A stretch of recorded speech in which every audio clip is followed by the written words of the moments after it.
Wang Shuin now hiring. Urgently seeking one temporary chef willing to pay top Mora, salary negotiable. Look, Traveler, an urgent hiring notice and they're paying top Mora too! Oh, Paimon likes the sound of that. You're right, it is strange. Do you think something happened to Yanxiao? Cause that guy barely lets anyone ever set foot in his kitchen. Doesn't exactly seem like the type to hire help.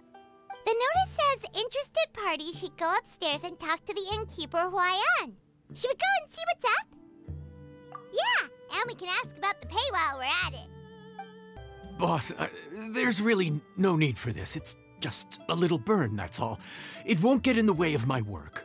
Perhaps not, but continuing to work will only hinder your recovery. You need to rest for a few days. We'll figure something out. Huayan! Yanxiao! Oh? Traveler and Paimon! What brings you to this neck of the woods? And we decided to come check up on Yanxiao. I knew we shouldn't have posted that notice. It's really nothing to worry about. I'm fine. I swear. How kind of you. My thanks to you both. And thanks on Yanxiao's behalf, too. There's nothing to be embarrassed about, Yanxiao. Just tell them what happened. Oh, all right. Well, basically, we had a lot of guests pouring in for the lantern rite. Things got busy, I started rushing, and I ended up accidentally burning my hand while plating a dish. Well, you know what they say. Play with fire long enough and you're bound to get burned. Even the best chefs slip up sometimes. Anyway, it's nothing, just a tiny burn. I can still... Now, I don't want you pushing yourself. You'll only make it worse. And then you'll be looking at more than just a couple of days off to recover. But the lantern rite's only just finished. And we're still getting tons of guests. Now's not a good time for me to rest. Plus, lots of the guests are visiting from other nations. We can't just bring in some random chef off the street. We have a reputation to uphold. I refuse to let someone else ruin the good name we've made for ourselves here. Listen to you. Anyone would think that you're the boss and not me. But he's not wrong. Yanxiao was one of the favorites in the Masterful Chefs tournament. No matter how you look at it, his are big boots to fill. I don't mean to boast, but any chef of my caliber probably has their own restaurant to look after.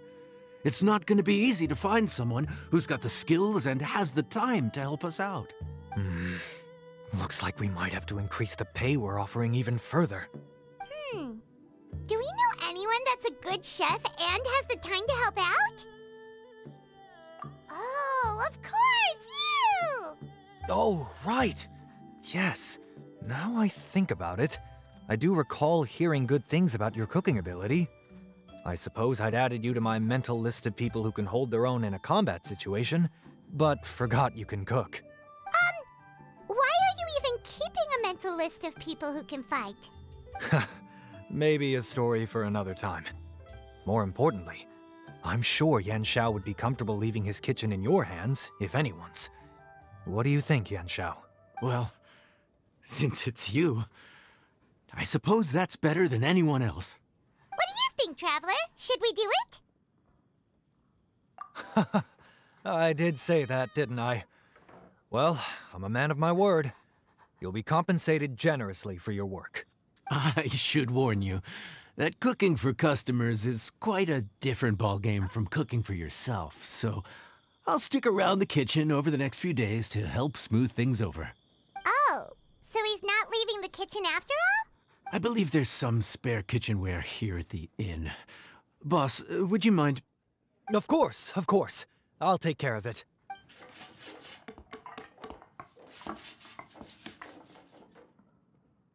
Whew. All done. Come, take a look. This was made with your measurements in mind. It's nothing. A little handicraft and elbow grease goes a long way. All right, Yanxiao. I'll leave you to take it from here.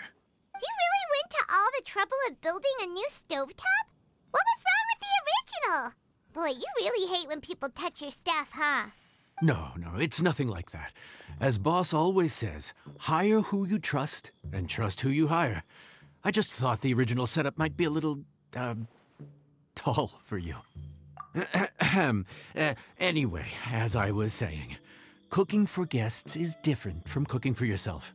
Not only do you have to execute on taste, aroma, and appearance, but you also need to ensure speed, precision, and consistency. Having the right equipment is a big part of that. Ill-suited equipment doesn't just make the job more tiring, it also slows you down.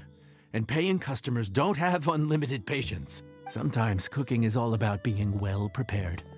That's how you ensure speed. Okay, and what about precision and consistency? Precision all comes down to using your eyes. Where to slice into a particular cut of meat, how much oil to use, how to tell when a dish is done cooking. When you cook for yourself, you can always add salt if it's too bland or add water if it's too salty. You can tweak the taste as you go, but in a restaurant, there's not that much room for trial and error. Worst case scenario, Paimon can deal with any subpar dishes by making sure they get properly disposed of. The final thing you have to focus on is consistency. You have to be able to handle the most challenging orders with the same level of technique and skill as the easiest ones. This is particularly important when you have guests from all over, each with their own tastes and preferences. You have to cater to their own dietary needs, while also giving them the opportunity to enjoy our local delicacies. This last point is making Paimon's head spin. Don't worry. Matter of fact, someone as well-traveled as you may even have a better handle on it than me once you get started. And of course, I'll be around to help you over the next few days. I don't think we'll have any trouble making all our guests feel right at home. There's no time to lose, so let's get started. I imagine you probably have a good handle on the cooking side of things already.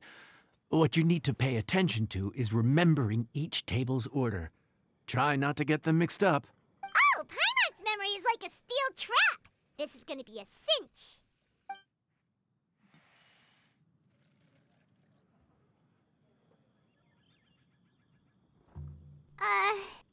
Which ticket are we on again? Table 1 was onions, but no chilies. Table 2 was chilies, but no onions. And table 3 was, table 3 was chilies, but hold the chilies? Was Paimon just sleep floating? We didn't even get a break in the middle. Paimon's brain has turned to mush. Is it always this busy here? No, but this is peak season. You both did a mighty fine job for your first time serving guests at the inn.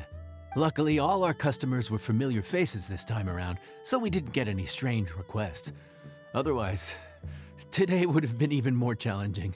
No strange request? Someone asked for almond tofu drizzled in soy sauce. Even Paimon has never tried that combination. It's a wide world out there. People have all kinds of different tastes. Being able to cater to all is the real essence of Liyue cuisine. Also, the thing about requests is that they're usually very specific. So as long as you do what they asked, you're unlikely to have any issues. What's really tricky is when guests give you free rein to do anything you want. Excuse me. Are you still open by any chance? Huh? Paimon knows that voice. Let's go check it out! What should we do? It doesn't look like anyone's here. If only we'd gotten here a bit sooner. It's all right. If we start building a campfire now, we'll be eating before too long. Right. Besides, if anyone's to blame, it's Linny. So busy being a greedy culture vulture that he lost track of time. Linny, Lynette, Fremine, it is you! Paimon? So, is the Traveler here?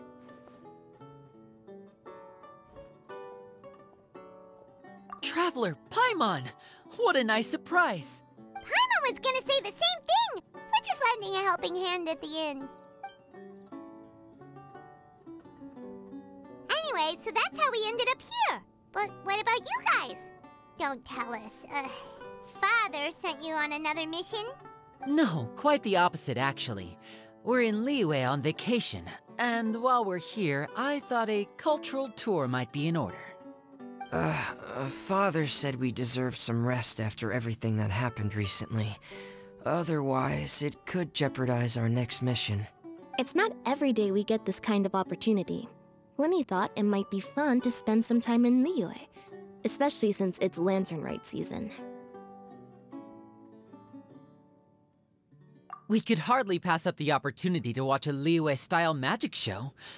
Although, I think they call it conjuring here. In our time here, we've seen conjuring tricks incorporated into a Liyue opera show, and even a wushu dance. It was amazing. So, we decided to stay here for a few more days to see what other forms of inspiration this land might have in store for us. We visited Granny Roshin in Chingsa village not long ago, and today we continued our cultural tour in the area around here. In the end, though, we lost track of time. We haven't even eaten anything yet. And speaking of eating, as you know, seafood is a big part of both Liyue and Fontaine cuisine, but it's cooked very differently here. We simply had to try some local seafood after coming all this way. That's another reason why we decided to extend our trip. Oh, need any recommendations? What have you tried so far? That fish one with the misleading name. Sounds bland, but it's drowning in hot chilies. Oh, you mean blackback perch soup? You're right, the name doesn't give much away. It looked and smelled so appetizing that Lynette took a huge mouthful, blissfully unaware that she was about to set her mouth on fire. She could barely speak for the rest of the day after that. Luckily, that wasn't a huge adjustment for her. What? Aren't you guys hungry too? Yes, a little. Yes, I'm ready to eat. Traveler, I'm afraid we'll have to send you back to the kitchen now. Good question. I doubt we'll be able to decipher the menu, so why don't you recommend something? You should be pretty familiar with our tastes. One more thing. Please, if you have a heart, don't make it spicy. Fontaine, huh? No wonder they can't handle too much spice. Still, if we make the food too bland, they might as well be eating back home. There's this crab and shrimp stir-fry I know that could work. It's quite heavily seasoned, but it's a lot milder than it looks. It has a light but really satisfying flavor. Ooh, that sounds perfect! What's it called? Well, this is where it gets interesting. They call it the Palace Jewels. The crab roe is supposed to look like pearls of gold, and the shrimp meat like chunks of jade. Here's the recipe. When you're ready, go ahead and give it a try.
Yes. We meant to say, you two must be tired after a long day of work.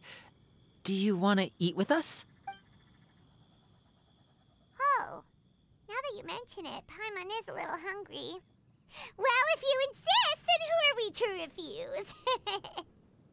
Oh, right, of course. You're still our customers.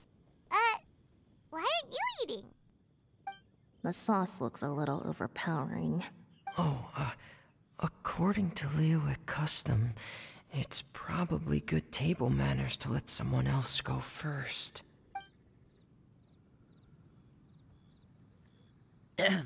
Looks delicious, traveler.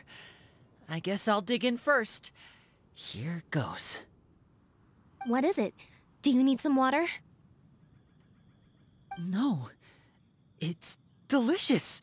The flavor is so pure. It's drenched in sauce, but somehow it just enhances the natural flavor of the seafood. Try it for yourselves. All right.